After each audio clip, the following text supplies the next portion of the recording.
Hi there, welcome back, and in today's video we're going to make something really lovely using this sort of sunburst mould. Lots of lovely different colours of inks there, resin inks, and also this lovely little round mirror. So big clues there as to what we're going to make. Just going to quickly show you these lovely colours. Now these were part of a kit that came with some resin by a company called, now I'm going to try and pronounce this, Ghgoole, Ghgoole, available through Amazon, and as usual everything that we use in today's video will be listed in the description box with links and discount codes and so on if we have any for you.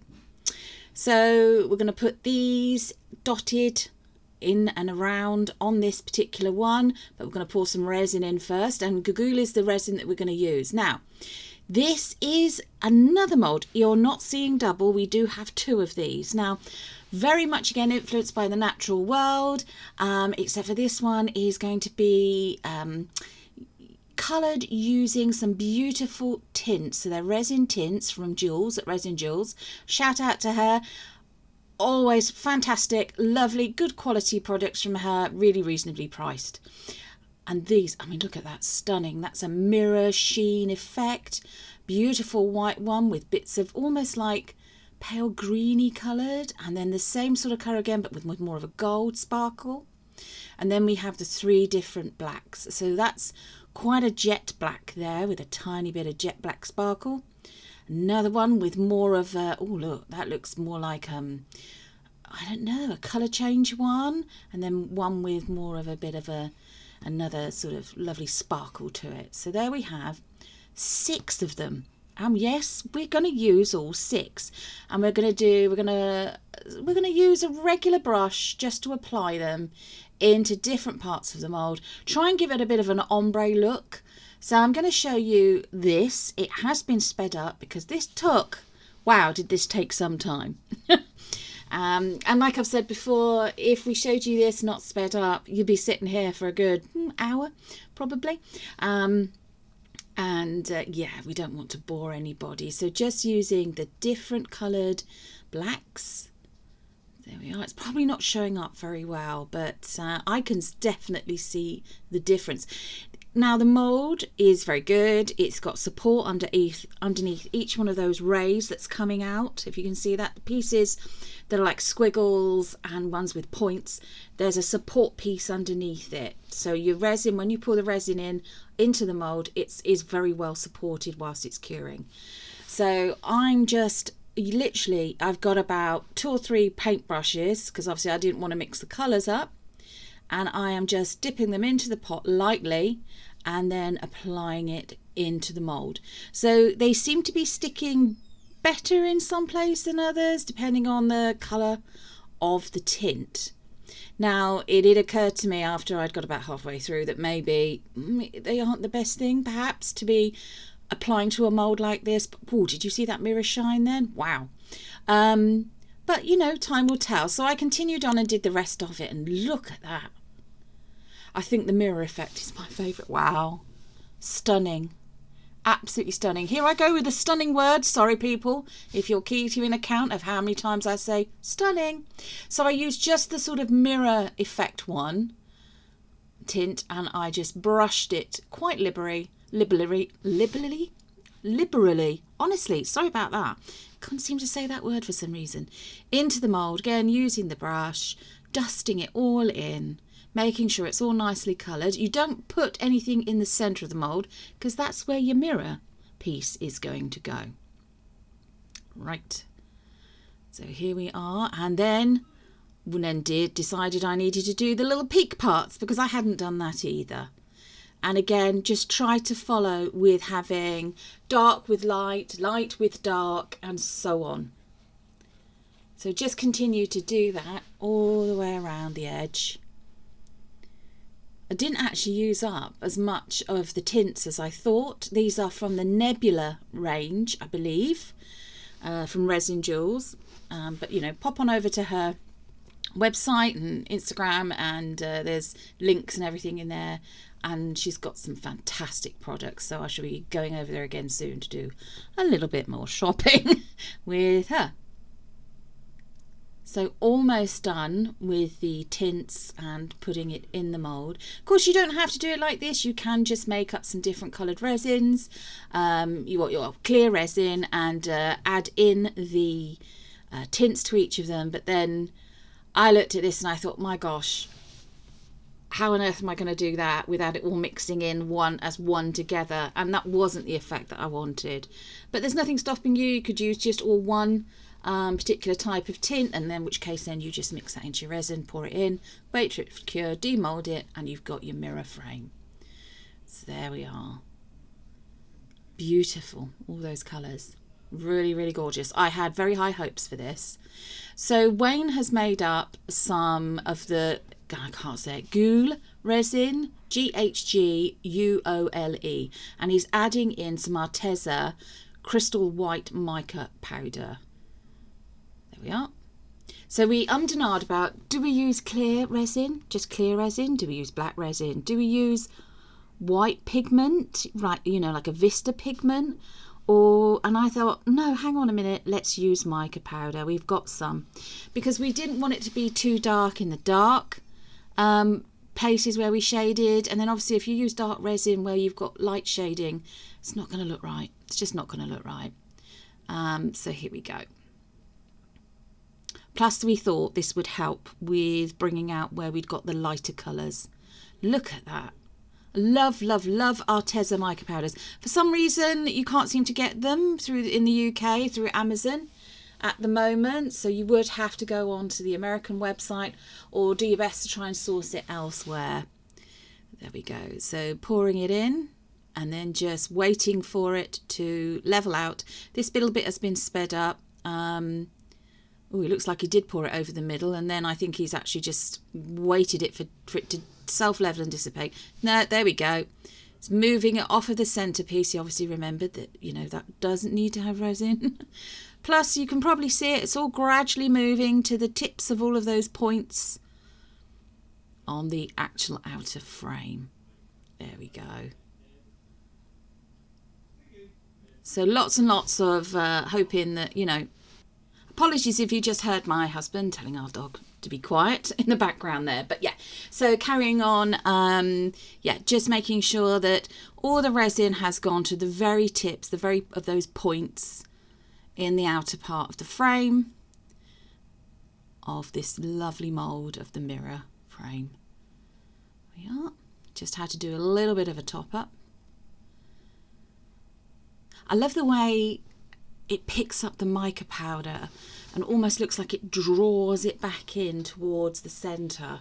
I was maybe a little bit concerned at this point that, or Wayne said he was, that perhaps it might pull the tint that we'd put in the outer leaves back into the centre, but you'll see what happens later. So this is the other one. So a little bit of a fire and ice theme going on here, I think, you know.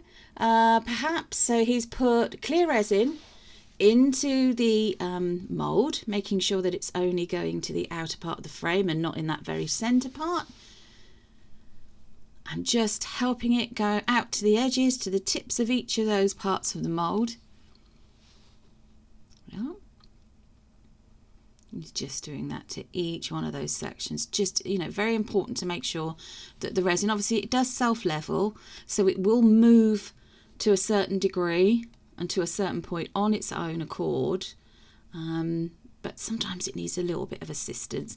Plus, he just wanted to make sure as well that we didn't get any little trapped air bubbles at the edges, which would then, if obviously once they're cured, it will create little cavities or craters. We didn't want any of that going on.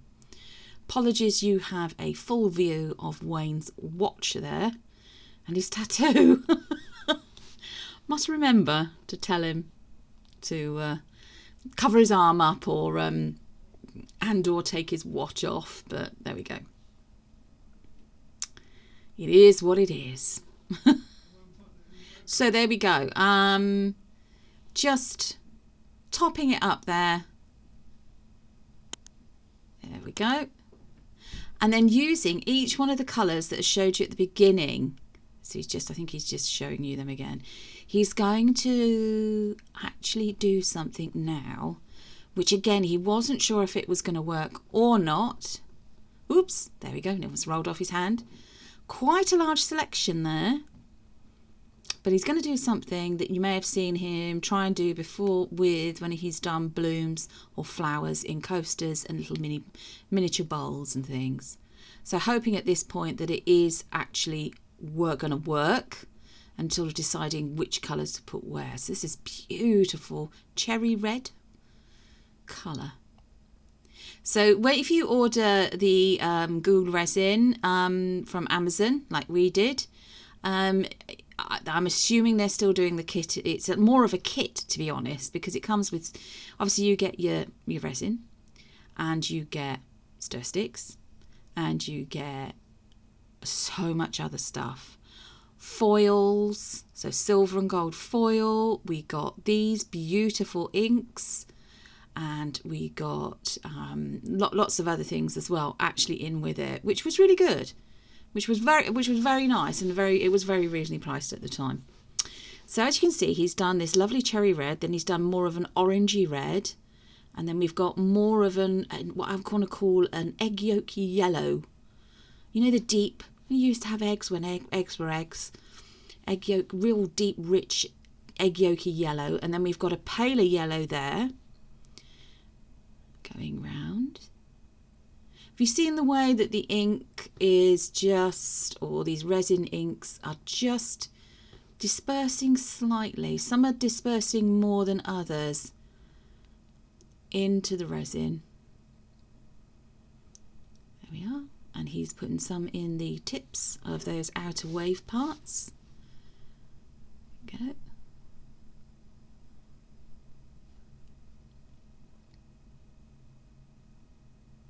we are. Looking really good. Oh, a little bit more. It's more of that rich orange colour.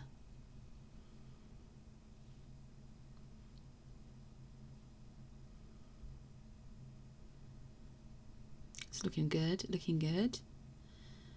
So it did move slightly, but not as much as he had wanted it to. So all he's done is he's taken a coffee stir stick, or you could take a micro brush if you've got one, or a little cocktail stick, and just go careful not to scratch your mould. And all he's doing is like a little spiral swizzle motion. I think that's the only way I can describe it. So he's just trying to get the colours to blend a little bit, like that.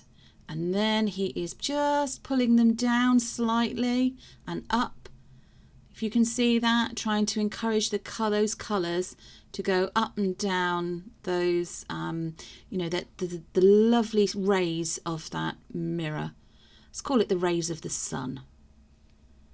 Here we are. There we go. So you can see what's happened. Rather than everything being in one place or in one spot, he's managed to get the colours to amalgamate, to mix a little bit, and also for them to go out to the outermost parts of that mould. And then once he was happy, he gave both of them, both ones that he's done here, a bit of a spritz with some isopropyl alcohol just to get rid of any surface bubbles. And then we cured them for at least 24 hours. So this is the following day. This is me. I'm about to demold this. Now, this was quite tricky. It took a lot longer than usual, although this has actually been sped up. All those little pieces, I mean, each one, because I wanted to be very careful as well, each one, I just zoomed in a bit there for you, I took away individually like that from the resin. Now this was still pliable. Obviously wait another 24 hours if you want to, by all means do. We're a little bit on the impatient side. Plus we were running short on time to get this video out to you. But you know, because we don't want to disappoint anybody, so this is why this is not been left for another 24 hours, but it's absolutely fine. And as long as it's cured and not soft and tacky to the touch, you'll be good. So this is it. I've released all those little pieces, and this is me just pulling the mould away. Look at that. Look at the mirror effect in that tint is stunning. And the darker colours, the different shades of the greys, and the whites with the bits of gold, and oh wow. I mean, it's probably not picking it up. The camera's not doing this justice. To see this in the natural light, it's gorgeous. Gorgeous. Absolutely gorgeous. Very much icy, frost, snow-like qualities. And then here we are. Here is the other one. Again, this was a tiny bit tacky, but it was okay still to demold. So there we go. Again, similar problem with demolding it. Nothing wrong with the mold at all. It's just because there is so much detail to this mold and how the frame looks and is that it takes longer than usual to demold it. Obviously just going careful, being extra specially careful, because you don't want to pull any of those beautiful little rays and sunburst, let's call them sunburst rays, off of the resin itself. And obviously you don't want to damage your mould either. So there we go. So having loosened them all, I'm now going to do what I did with the other one. I'm going to pull back the main part of the mould and then it will show itself.